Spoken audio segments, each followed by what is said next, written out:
Je vais vous donner un simple exemple pour comprendre un petit peu cette stratification des normes.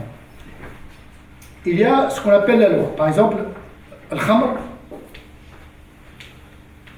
haram, c'est la loi. Tout ce qui perturbe la vigilance de l'esprit, c'est haram. Ça, c'est la loi. Haram.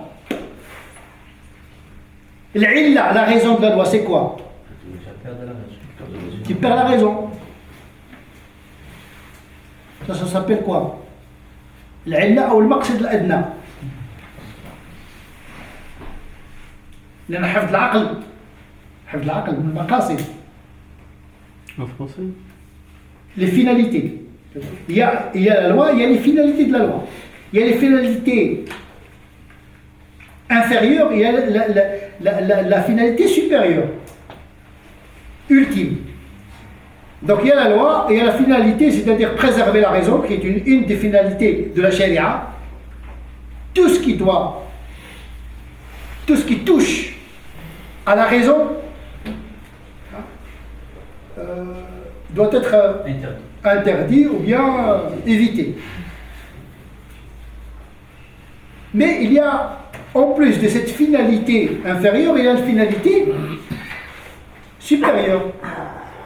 Ça s'appelle mafsada. Qu'est-ce qu'il y a le mafsada? La adawa, la dispute, parce que le Coran l'explique. إنما يريد الشيطان أن يوقع بينكم العداوة والبغضاء في الخمر والميسر ويصدكم عن ذكر الله. Ça veut dire il vous éloigne de salat, c'est ça le maqsad, c'est ça.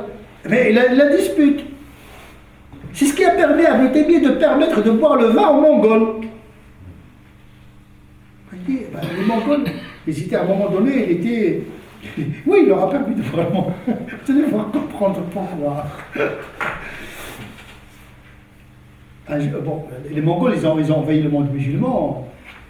Ils étaient nouvellement convertis, mais ils n'ont jamais rompu avec l'hybrité, avec la consommation du vin, etc. Ils sont musulmans, mais ils sont restés de grands consommateurs du vin.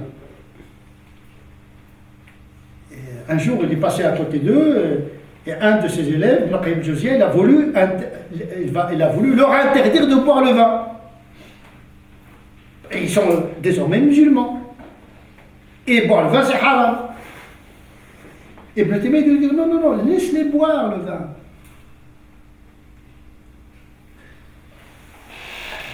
C'est Ibn Taymiyyah qui le dit. On ne comprend plus rien de Ibn Taymiyyah quand tu es intégriste, voilà que tu permets de boire le vin. Parce qu'il a dit pourquoi Dieu a interdit le vin. Pour la dispute. Mais cela, l'ébriété, les calme. Parce que quand ils ne sont pas en ébriété, ils tuent les gens, ils violent les femmes. Donc si tu vas appliquer la règle, mais au dépend de le maslaha. Mais ceux qui parlent de la charia, s'ils n'ont pas cette stratification à venir, non, ils vont faire beaucoup de dégâts. C'est pas parce que c'est une loi que tu vas dire aux musulmans, ici en France, mettez ceci, faites ceci. C'est une catastrophe. Parce qu'ils n'ont pas le paradigme, ils n'ont pas l'intuition.